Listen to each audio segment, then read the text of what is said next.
Welcome back to another episode of the Canon on Boom Bust channel. I'm your host Terry, and today I'm doing a review for After the Hunt, starring Julia Roberts, Andrew Garfield. Look, this is rare. I haven't been hitting up movies like this, but this is one that I was really looking forward to as somebody that works in higher education. Certain things about higher education just hit. What was that movie? Is it The Leftovers? Sorry, that just threw me. I thought I knew it, then I blanked. I think it's The Leftovers, and I think Paul Giamatti. I don't think he won, but he got nominated. And that one I didn't like as much as this, but it hit me in a special place because I mean it's a different era, but it's still higher education, and so it's just certain things that are niche to you and that they're going to hit on a different level. So I feel like some people that really have no sense of higher ed, it really won't matter much to you, or a lot of parts won't matter to you or resonate with you. And look, I'll say this, because it's not really a movie that I was planning on talking about anything, so I listened to a couple reviews, and typically I don't listen to any reviews fresh out of theater if I'm going to record. So I listened to a few, and I've heard, obviously I know it didn't make money, but I've heard there's some backlash against this movie. There's some people that are really saying that it wasn't good. So I know that is kind of in the back of my mind in terms of rebuttal in that, but that's not what I'm really trying to do. And I'm not going to get into deep spoilers because honestly, the premise is enough that you get from the trailer and the synopsis, and that's it. I mean, there's a couple little things that you could spoil, which I won't, but for the most part, what you see in the trailer is the movie. The events unfold in front of you. You get kind of the relationships and everything gets established of who's who, and then the incident happens, and then you see what all the fallout. This could have been called The Fallout if that wasn't already a thing. So it's really sticking with me, and not in the way that one battle after another is sticking with me, which wasn't negative. It was very mixed confusion. Like, I got to see that again to really see how I feel.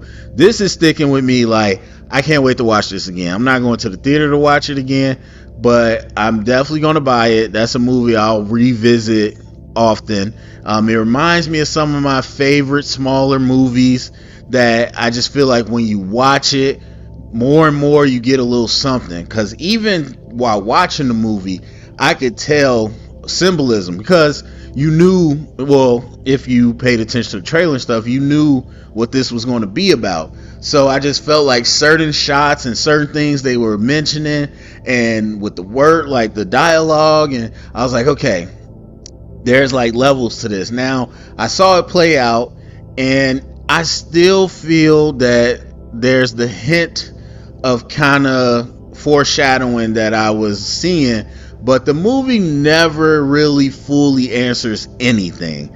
And I think that's one big frustrating part for people, especially the end, which I can agree. Like, the last third I felt could have been handled better with the editing and writing, because this movie definitely probably could have been right under 2 hours. There's a lot of like artistic license with lingering shots and all that. But for me, I like it, but I'm still like, you could have cut it. Like, there's just certain shots with the music and all these things that I'm like, I'm liking this vibe.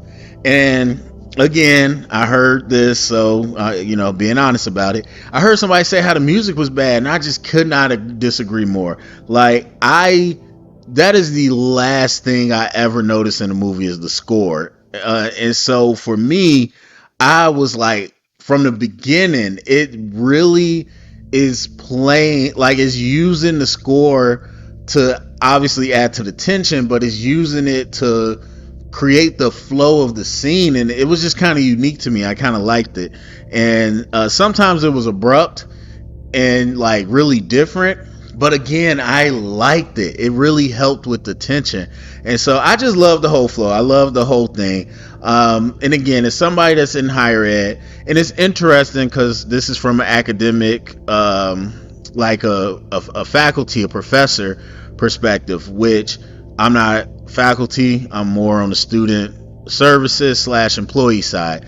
And so, and really, honestly, it would be more interesting coming from our side. But either way, I have my thoughts about faculty. But when you talk about Ivy League, and I didn't go to Ivy League, I don't work at Ivy League. I know people there, discussions, articles, blah, blah. There is a very different, like, atmosphere and culture at the Ivy League. And I think some people might look at this, and I'm not saying this is completely accurate of a movie, but there's some people might look at this and say it's a little caricature.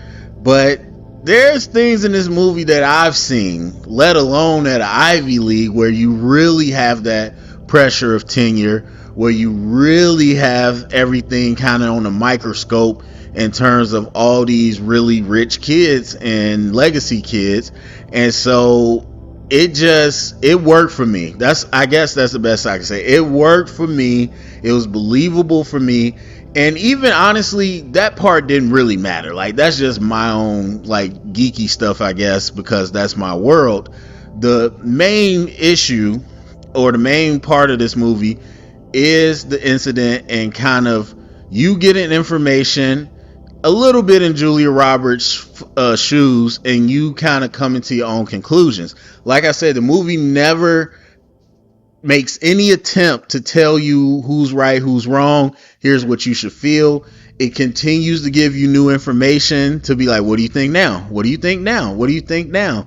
And to be honest, if you've never been in those situations, it's real. And not only is it real, it's more real for people who never ask themselves these questions. For people who, I mean, if you follow the guidelines to how you handle a situation, the policies, that's good. But if you just mentally and morally, you're like, this is what I think, this is how I go about it, this is good. It's provocative. It's going to push you to be like, well, let's go down this rabbit hole. And honestly, it doesn't do it enough. Like, to me, I felt like they laid a lot of stuff out and it was all good, but they never, and I didn't need you to tell me, here's our stance on this as a movie. But I would have liked them, like, if you gonna push the envelope, then let's push it. I would have liked them to get a little more gritty. I feel like this movie was like, okay, they told us not to get in the deep end of the pool, so we're gonna dip our toe in slowly and be like, ooh, look at us. That's kind of how it felt. And like, yeah, it's pushing the boundaries, it's being provocative, but, and I don't need it to be a full cannonball, but like, if you like, hey, I'm getting in the deep end anyway, let's jump in there a little bit, especially if you're gonna lead a movie as long as it was. Because again, there's a lot of shots that I think you could have cut down and used that time to give a little more to Andrew Garfield, give a little more to Io, give a little bit more to some of the stuff they set up, like with Julia's background, that I don't think was fully satisfied. But overall, man, I enjoyed it. I just, it really feels like part one. Like, it really feels like a limited series, like 3 episodes, and this was episode 1 that was an hour and a half. Like, I wanted more for sure, but I really enjoyed what we got. I really dug it. I thought Julia was great. It reminded me of that movie Tar with Cate Blanchett not too long ago, which ironically everyone loved and I thought was like kind of mid. But I think, well, for sure, the writing and the production and the way it was shot and all that was very different. So people might have liked that more, and obviously the music was on a different level, but people might have liked just the movie making process of it more. But to be honest, in terms of what they set up in terms of like payoff, I feel like Tar and this are kind of on the same level for me. From what I remember, I never ever wanted to watch that movie again. But I felt like the way they took us on that journey and ended it felt similar to this. So, again, it's interesting. People really beloved that movie, but people felt like this didn't land the plane. And I don't think it was great of an ending, but like I said, I felt that same way about Tar. And also what comes to mind when I think of this is Whiplash. Just a little bit. Whiplash was very much black and white. It was like, here is the bad guy, here's the good guy. But I think the difference also in being great with like a Whiplash is they do give you that catharsis at the end, and they give you something. This doesn't really necessarily do that, and it doesn't really explain like where we leave things too well. But again, they talk fast, it's quippy dialogue, so I want to watch it again and again. And I really enjoyed the journey. And I enjoyed them poking the bear at a lot of different things, even as somebody that is progressive, somebody that's social justice, somebody that likes to be non-problematic. I like some of the things they have to say about the differences of generations. I like some of the things they have to say about just morality and virtue signaling, and it's centered around a professor of philosophy.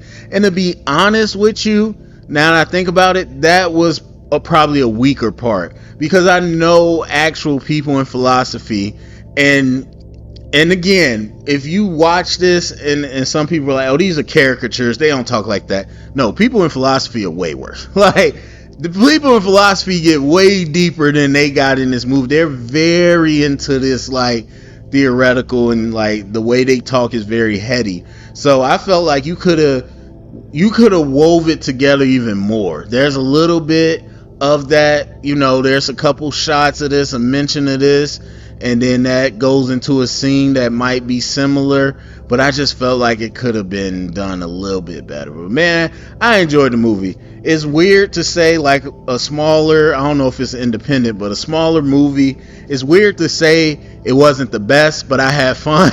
But I did. I enjoyed it. So I just realized I haven't been grading these movies in forever. For me, After the Hunt, I would give it a B+. I give it a B+. All right, that's it for me. I doubt anybody has saw this. I doubt anybody's going to listen to this review. But if you did, go to the comment section. Let me know what you think. Share around, get the convo started. Thumbs up, subscribe. And thank you for listening.